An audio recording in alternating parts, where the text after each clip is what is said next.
Assalamualaikum warahmatullahi wabarakatuh. Saya akan melanjutkan pembahasan yang selanjutnya, yaitu validitas faktor.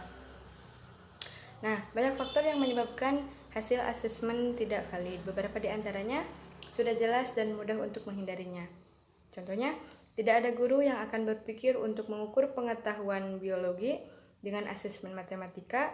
Demikian juga tidak ada guru yang akan mengukur kemampuan memecahkan masalah atau problem solving biologi kelas 7 SMP dengan menggunakan asesmen yang didesain untuk kelas 12 SMA.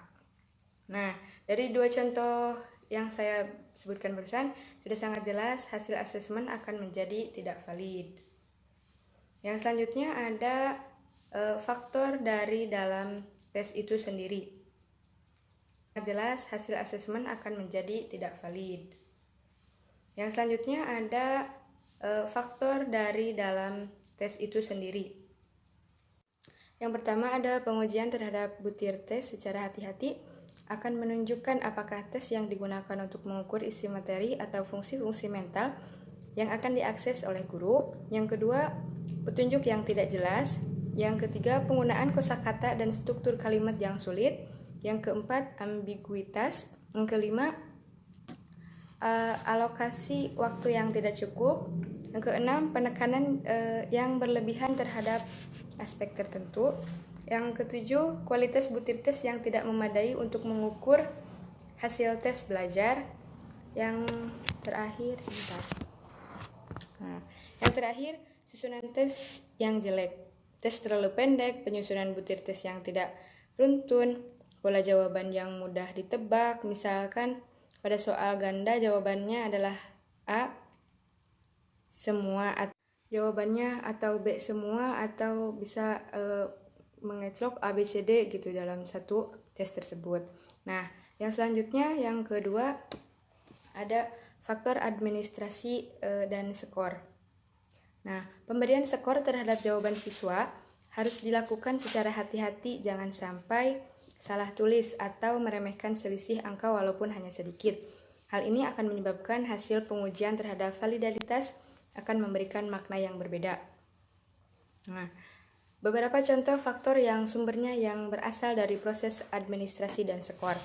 Yang pertama, waktu pengerjaan tidak cukup sehingga siswa memberikan jawaban dalam situasi yang tergesa-gesa.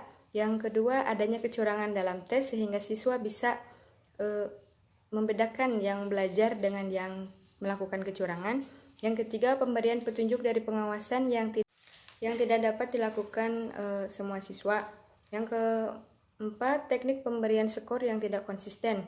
Misalnya pada tes esai juga dapat mengurangi validitas tes evaluasi.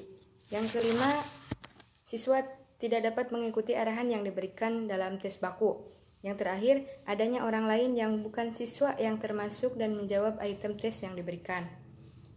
Yang selanjutnya yang ketiga, ada faktor tanggapan siswa. Nah, seringkali terjadi bahwa interpretasi terhadap item-item tes evaluasi tidak valid karena dipengaruhi oleh jawaban siswa dari interpretasi item-item pada tes evaluasi.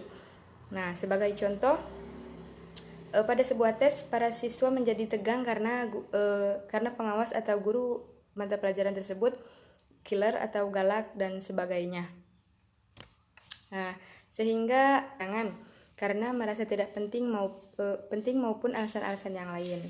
Oleh karena itu, berikan angket pada waktu dan kondisi yang tepat. Sehingga siswa yang mengikuti tes tersebut banyak yang gagal. Contoh lain, ketika tes keterampilan, ruangannya terlalu sempit dan ramai, jadi siswa tersebut tidak dapat berkonsentrasi dengan baik. Nah, tanggapan siswa yang tidak serius biasanya jumpai pada siswa saat dimintai untuk mengisi sebuah angket. Hal ini akan menyebabkan siswa mengisi angket secara sembarangan karena merasa tidak penting maupun alasan-alasan yang lain. Oleh karena itu, berikan angket pada waktu dan kondisi yang tepat. Pembahasan yang terakhir yaitu hakikat kelompok dan kriteria.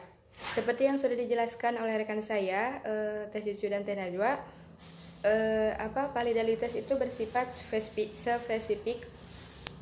Nah, sebuah asesmen atau instrumen alat ukur mungkin hanya valid di suatu kelompok, mungkin juga tidak valid pada kelompok lain.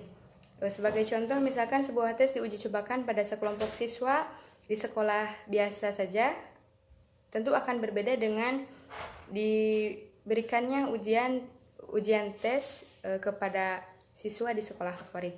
Mungkin cukup sekian dari kelompok kami. Dadah.